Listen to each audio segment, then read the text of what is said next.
everyone has their journey, right? So That's right.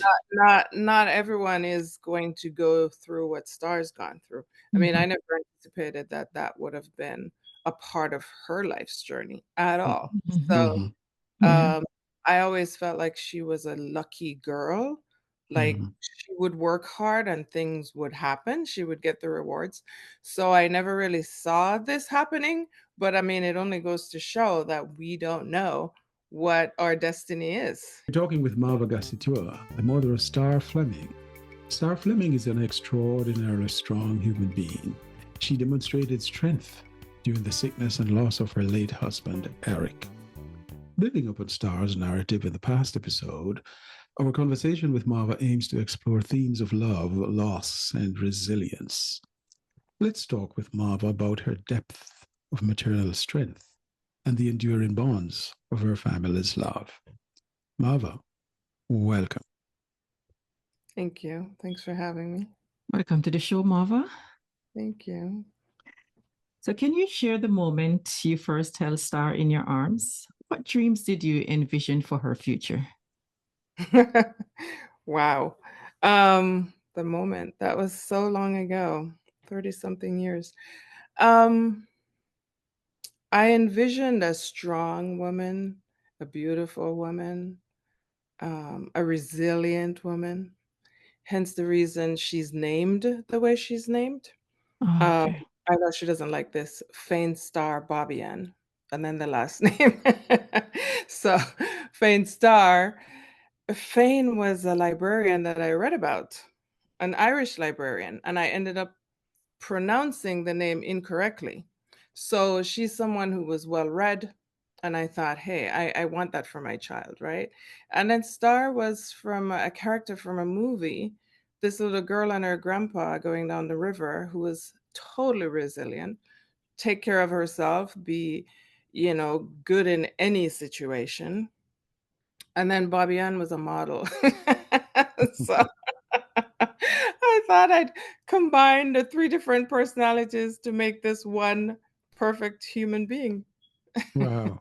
I must pick up on that. Yeah. So, to some extent, you were preparing Star for her journey Maybe because with the name, huh? with the name, I don't remember if it's Fame who was Fane, Fame is strong and resilient. Fane is the smart one. She's the well-read one, the intellect. I see.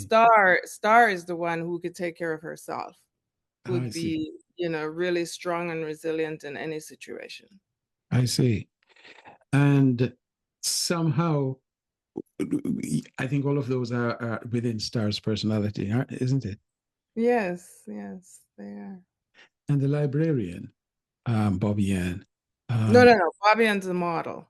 oh, Bobby Ann is a Oh, model. oh, oh. Okay. The librarian is Fane. In Spain. Liberian is Fane. Okay. Okay, got that.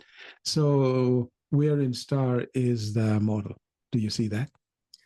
I see that in like her job right now, like her role, how she just kind of moves in and out with her celebrity clientele, the work relationships that she has, all these people she collaborates with on different tasks. She's not a model per se, but she's always stunning. The girl never takes a bad photograph. Um, so yeah, she's beautiful and she's able to move in circles that I've dreamed of her moving in. Right. I once applied for a job at Paramount Studios. I didn't get it, and she got it. So she gets to work at the place that I aspired to work. So Well, you were not named Fane Star Bobby I Bobby was on. not. I was not. That was not my destiny. That was not my destiny. So if you talk about destiny, sometimes the mothers have an intuition of what the child's destiny might be and name them accordingly, right? Well, I mean, I guess for me, I used to read a lot, and I mean, now I do watch a lot of television, so I do kind of, get into what certain things mean. So I do kind of fall into that. I mean, as to naming kids, again, it is a lot from reading. It's all stuff that I've something to do with the entertainment and how a character is built. Mm-hmm. Okay. With my son, it's the same way. For me, it resonated with a character that I basically fell in love with decades ago, Okay. so. Got you. Got you. So you're well read.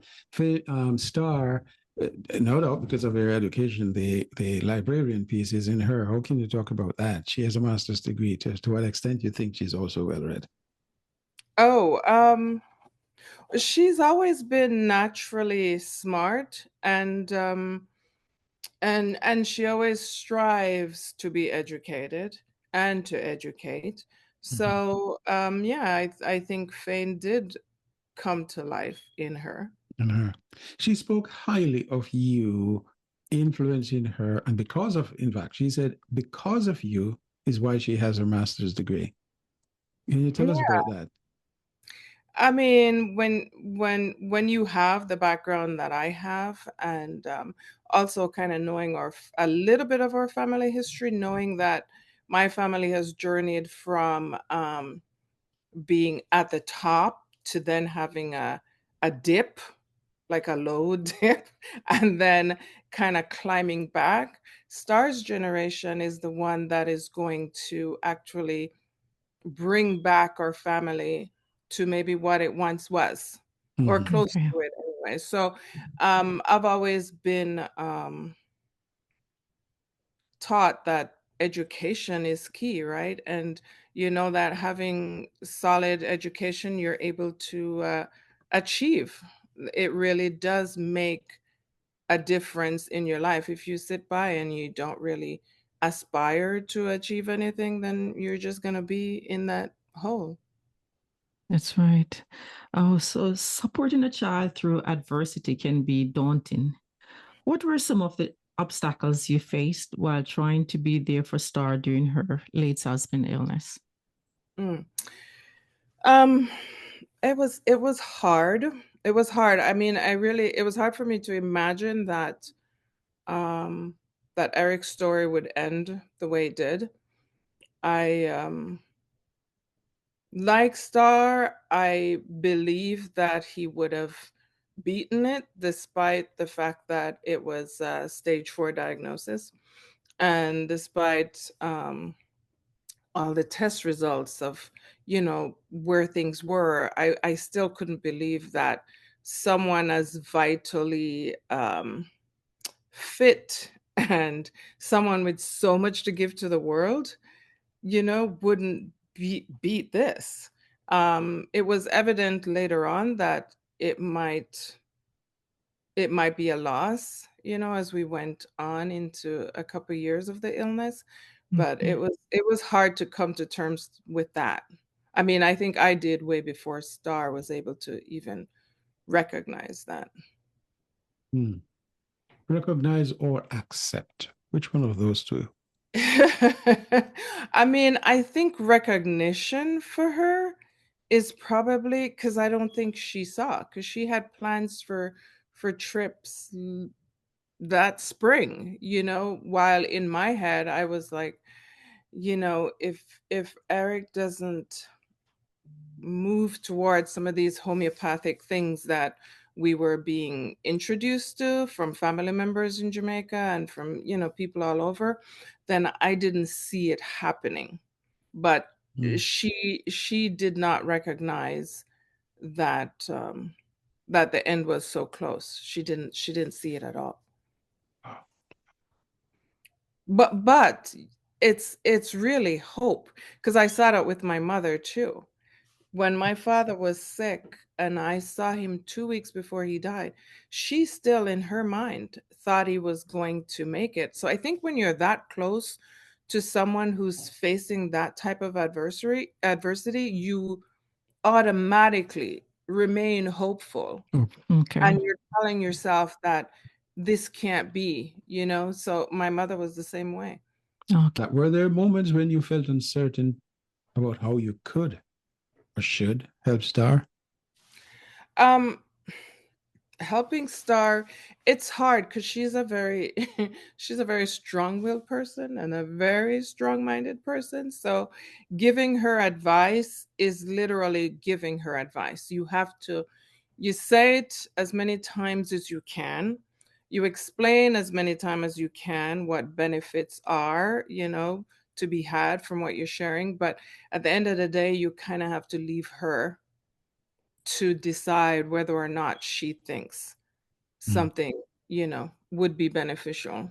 So it's pretty much all I could do. I mean, I tried to visit as much as possible, organize like prayers, with Eric, things like that. I saw him the day before, and well, I'd be at work and I had a boss. He was so cool. I'd play music and we'd just kind of rock out while we work all day long. But there's a song from Mamma Mia 2. I think after the mom dies and the daughter was baptizing the child. I can't remember the name of the song, but oh my God, I would play that song because ahead of all this happening, I was mourning what I saw was coming. And I was feeling all of this hurt for her through this little clip from the movie and through this song. Mhm. Just every day it would just, I don't know, I guess I felt kind of soothed by doing it. I don't know. I can't explain it, but I was drawn to that in feeling for her and him and the baby. Very Yeah. insightful. So, loss often reshapes our understanding of love. How was your experience with how Star handled her husband's sickness and passing? And how did it influence your perception of love and its enduring nature? Um,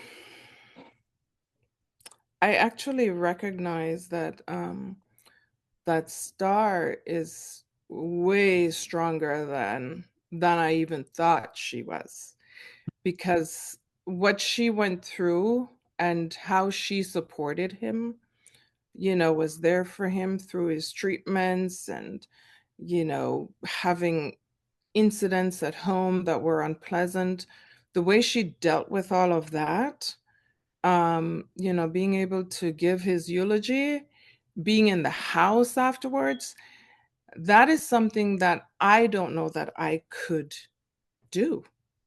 I Okay. am I'm a strong person, but then there are certain things that I just don't think I'm capable of, and that I think is one of them. So I give her major props for having that strength in her love for him and to be able to, stand on whatever, all the things that they shared and be able to support him the way she did.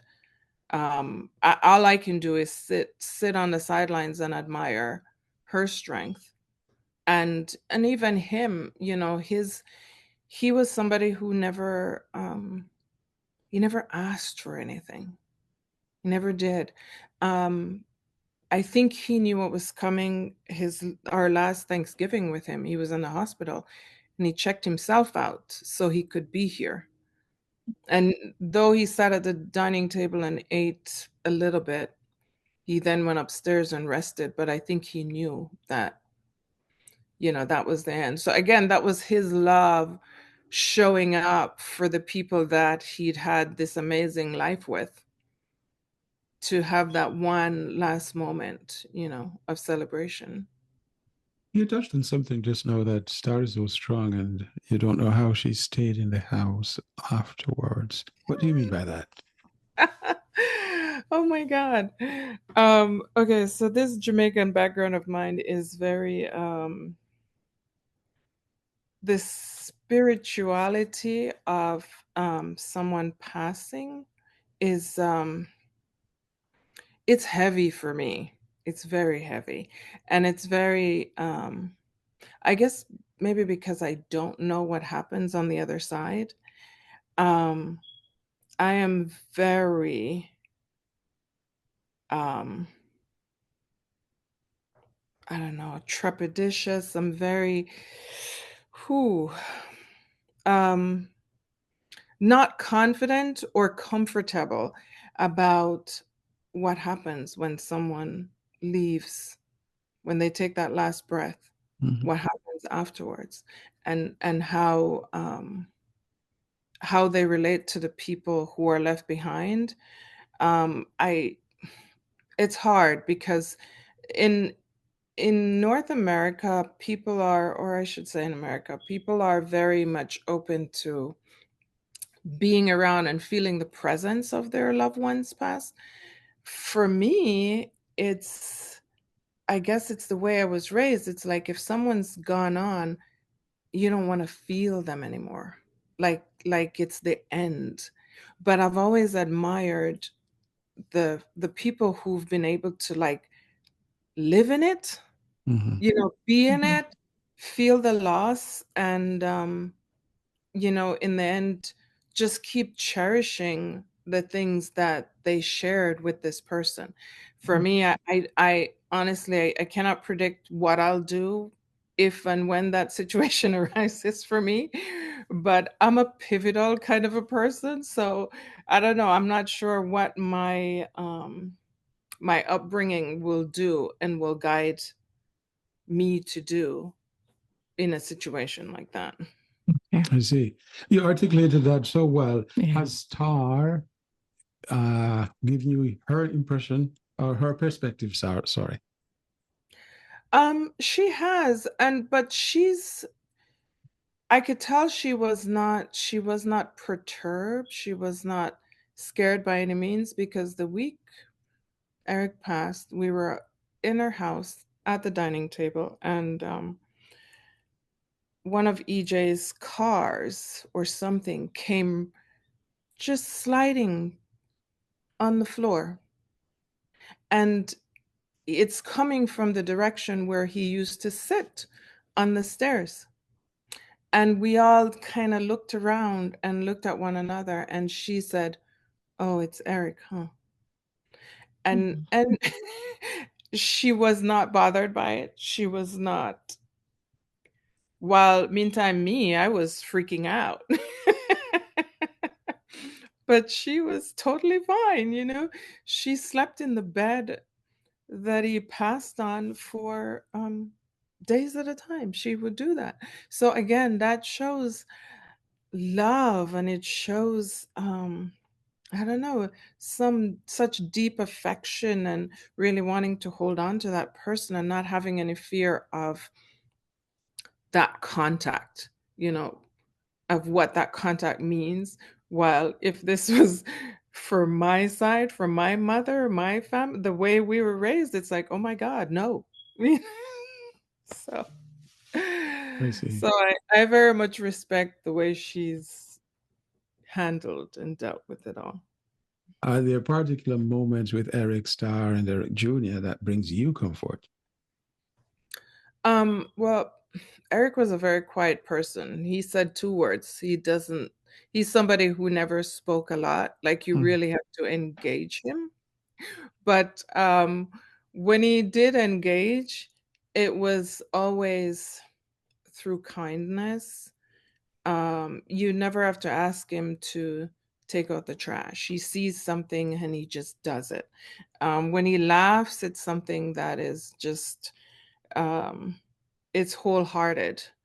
When they decided to name the baby Eric Mhm. Jr., I was like, why the baby can't just have his own name?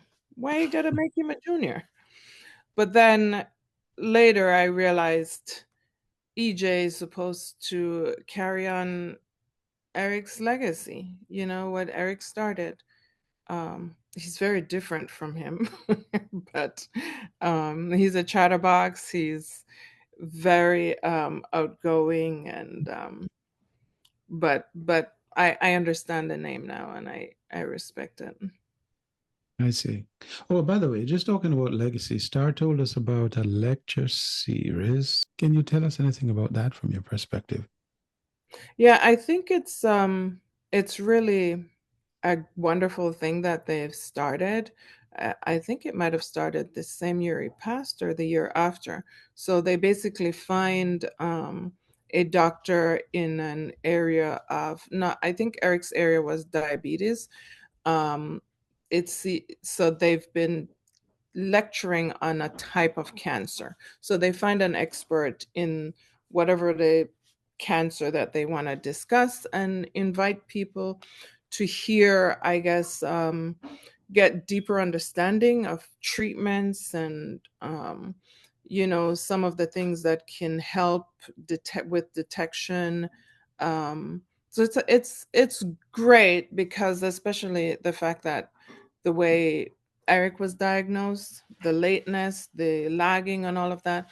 This series does provide guidance to what to do when you keep bumping into roadblocks, you know, looking for diagnosis or finding out about how to treat a certain situation. Got you. So therefore his legacy is really living on. It is. It It is. is. I find it ironic that Starr told us about Eric's area of research as a professor was in looking at disparities in medical treatment for different communities. Right. And she felt that he was a victim, if He maybe was. that's too strong a word, of No, not. it's not. It's not. He definitely was a victim of the same thing that he was researching and trying to, shed light on. Hmm. Wow. Wow. I think Yvonne has a question. You want to go ahead, Okay. Yvonne? So Starr and Eric's story is a testament of resilience. How do you see Starr's strength influencing future generations within your family? Hmm. I think um, I've showed Star's interview with a few family members and some friends, and everyone is in awe of the discussion that you guys had. And I think we all can look to her and look at her and say, oh my God, she is a strong woman. She's been through a lot. She knows a lot. She's highly educated on medicines and she's a real advocate. We've had some other situations in the family and she's been able to advise on medication or care. So I think she is, a foundational type person that, anyone who may be dealing with something like this in the future will know I can go to Star for guidance, for help. Got you. So you're talking about what Starr would. And then your question was about what influence for future generations. Yeah. So let me back up a little bit. What traditions in the past of Star's generation, what traditions or values have been passed down in your family that you think have helped Star navigate her current Oh, challenges? I see. Um, I don't know if an influence to her. My mother is truly resilient, truly a woman of strength. She's she really does not believe in failures. She thinks everything will have a positive outcome, and she takes disappointments and setbacks with a stride. Okay, it's not time yet. Um, God will work it out. From my perspective, I always feel like whatever you're dealing with, it was meant to be for the time. The resolution or the solution to whatever the problem is, it will come. Everything in due time. You just have to keep working. keep doing. You can't just sit around and wait for it to happen. You have to be doing something, and eventually the clouds will part and the answer will come, but you have to keep working towards that. So I mean, I think I've always taught that. I think she believes that. Mhm. And yeah, I think maybe my mother, myself have been the greater influences on her. This corroborates some of the things that Starr has said to us about the influence of her grandma, her mother, and she had glowing terms to speak about her mother. That's you. And then she also spoke about her aunt, and the influence in her life. Talking about her aunt, if I were to just go on a tangent, if it's okay with you, and how is her aunt doing, and how is Starr helping to ease the burden of the family Mm. with the sickness Um, of her aunt? she's doing fine. My sister is she's a strong person. She's been through a lot. She's she's a Scorpion, but she comes at things almost like a leopard or a lion. So maybe she has like a Leo rising or something there, because she's throughout her life, for things that her kids have achieved despite whatever their situation was at the time, it's been remarkable. And that only happens with someone who has strong faith, Mm-hmm. who has amazing ambition. Mm-hmm. So faith, ambition, and tenacity to, like, no matter what it is, we're going to keep going through it. And again, this is where it comes in, where you don't just stop and sit and say, okay, God's going to make a way. You got to do your part. So as you're doing your part, the rewards will come. So what she's facing right now, she's been very she's using a lot of religious influences, and she's drawing on healing and her faith and belief in God. She's doing the work. It's hard to understand or even relate to what she feels on a daily basis with her treatment, because you just don't know. We've all kind of been there and being her support, like the pain bomb that you guys sell. The last Mhm. the last one you sent me with the book, she was having major pains last week, and I gave her that, and she said it helped. Okay, that's good to hear. Starr has shown up at um, doctor's appointments. Mm.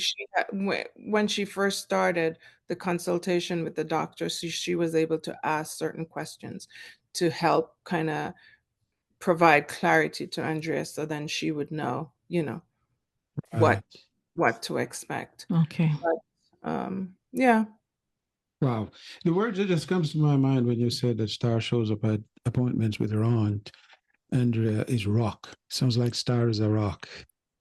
Hmm. She Yeah, has now a body of knowledge in which she can stand to that's help right. other Yeah. family members. So this goes back to what you were asking earlier about how Star experience can help other family members. Yes. Right.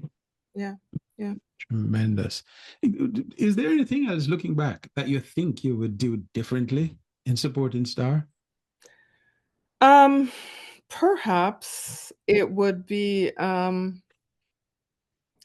being there for her when she wanted to cry about the loss. That was hard for me, because I'm somebody who doesn't cry unless I absolutely, it must be so bad for me to break down. Because I'm always kind of in that mode of, okay, here's the situation. How do I get out of it? So I'm always in defense mode. Okay. So when Star wanted to just kind of give into her emotions, I in my mind, it was like you should be trying to figure out how to move out of it. But obviously, it was too early to move out of it. And everyone has their journey and the time that they put into how they grieve, how they deal with a loss. And it's not the same as mine. So I feel I would have benefited her more if I just kind of leave the way I feel about stuff on the sidelines and just be there for her. But then I always go back to it. Of course, I have an excuse for it, and that's protecting my own sanity, Mm. my own mental, capabilities. Like, what am I truly capable of doing? Because I'm no use to her if I become, someone that she can't rely on. Mhm. Yeah. So, I mean, even when my father passed away, my whole thing was to be strong for my mother.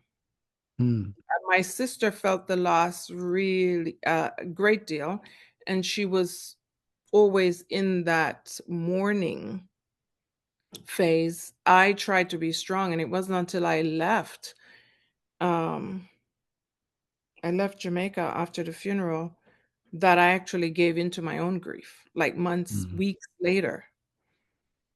But I Okay. I I didn't sit in it. I'd cry at moments late at night or whatever, and, I just remember the good times and, Mhm. the times as a family, the things that we went through. But again, I'm always in that, "What's next? How do I move forward?" Right. Right. I see. So you're the strong one that others stand on your shoulder and keeps everything together while you're going through that situation. That's what my read is. It's a different kind of strength because, even though someone is mourning and showing vulnerability and, all of that, they still have that deep strength there. It's just how you process. Mhm. And I Yeah. guess mine is just to let's figure out what's next? Okay. Okay. So, what other lessons have you learned from your journey together? Maybe again, I think the big lesson for me is to try and be there in the moment and Okay. try to understand that person's perspective and what they need of me. So Okay. I think that's my biggest lesson is to not necessarily try a different way, right? Because my way Mhm. is always like, okay, how do I protect me? But Mhm. then what I have to learn is what does this person really need? Can I just allow myself to sit in it, to deal with it, and actually go through it? I may actually surprise myself that I can actually do both. You know what I mean? I don't necessarily have to run from it, but I can actually go through it, experience it, and still be me at the end of it. So it's a challenge for me. It's something that I have to aspire to do and figure out how to do. Right. Marva, for other parents facing similar challenges, what insights, in a few words or phrases, would you offer based on your experiences with Star, Eric Jr., and your family? Mm. Um, I guess it's really just being there for your kids. Um, it's hard to impose your beliefs and what you think the solutions are to the situation, because obviously everyone has different beliefs. They've learned different things, and um, yes, you provide the information you have, but just be there for them and keep talking. The conversations are important, and the more you communicate, the more you get clarity on what someone feels and the help they truly needs, trying to not have misunderstandings. So again, communication is key, because it's very easy for someone to say something or text something and for you to take it a certain way when that's not how it was really meant. Yeah. So it's talking through things, understanding where the person is coming from, and just showing up, just being there. Because I mean, I can always draw on the fact that the day before Eric passed, that I was in the office and I was listening again to that Mamma Mia song, and I was going over to their house to pick up movies that I'd lent them, but actually seeing him that day, and even in that moment, him offering it's like one of those dashboard cameras, and him, I could see that he was weak, but having the strength to go get it and give it to me to install. I mean, just those few little things, but showing up matters, and though we didn't talk about what was, on the horizon, just being there is enough to, you know, take into the future. It's Yeah. something I can share with EJ one day, when he's ready to hear. Well, Mauva, thank you very much for spending this time with us. I can see how the personalities that are embedded in Starr were somehow linked to the multiplicities of names that you gave her Right. and the meanings that you drew from those names. So perhaps I want to guess that parents should be very careful of what names they give to their children. Their children perhaps might live out whatever the meanings of those words are. Yeah. They might. Well, thank you very much for again for the time that you spent with us. And are there any final words or questions that you have? No final words. It was a pleasure listening to you and hearing your side of the story and how you were able to help Starr during her time. It was very good. And very interesting part too was where her name, how you gave her the name. That was very good, very insightful, very good. Like that. Yeah. Well done. Thank you for having me. It was my pleasure. Okay. Thank you.